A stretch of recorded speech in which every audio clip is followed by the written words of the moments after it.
the most arrogant person I've ever known," said my mom to me, with tears in her eyes.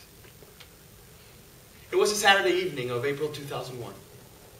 If you had been there, you would have felt the stress in the air. You would have seen the pain in her eyes.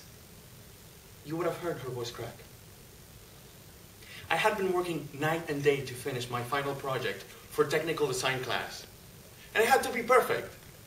So she offered to help me make it be the best it could be and suggested I take a nap. Of course, I said yes.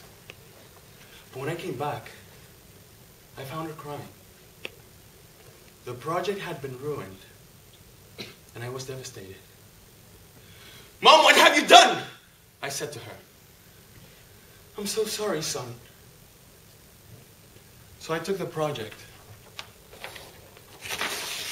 I tore it apart in her face and broke her heart. Fellow Toastmasters, Madam Contest Chair, have you ever broken your mother's heart? I grew up in a very loving middle-class family in Santo Domingo, and I had it all. I had the first Nintendo when it came out. I got Mickey Mouse's autograph at the age of 4. And I didn't have to wear braces. What else can you ask for at that age? In spite of that, I developed an inferiority complex, which I had to mask with a very cocky attitude.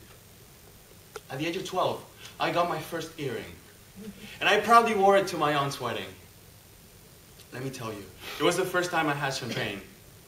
So after the 5th glass, I had to be rescued from almost falling inside the pool.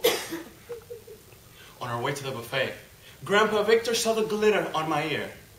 He grabbed it and asked, "What is this, Sebastian?"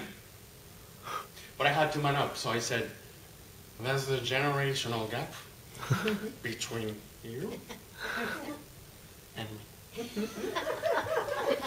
Had to shut up for the rest of the night.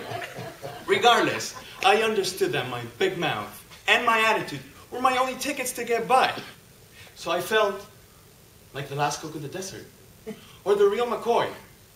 Hey, I invented the phrase "I'm the king of the world" before even Titanic came out.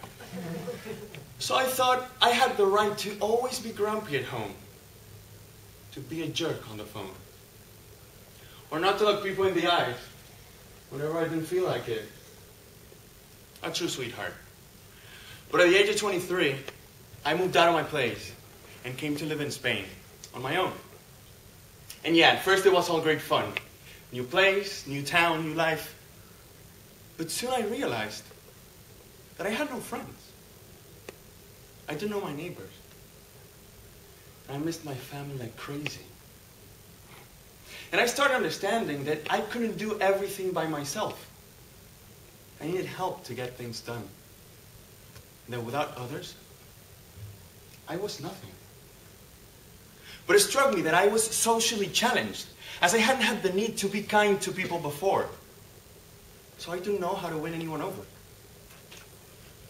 I was in big trouble. So like a kid who learns to ride a bike, I fell on the ground many times. My biggest obstacle, my own personality, which unlike a kid's bike, didn't have a stick in the back, or an adult to hold that stick and keep me from falling down. Bruises, fear, pain and tears forced me to learn in no time what I had been neglecting for years.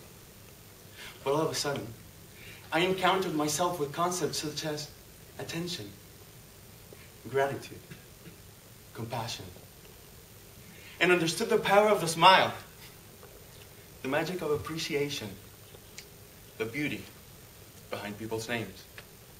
Let me ask you, have you ever greeted a waiter or a store clerk by their own names? They get disarmed.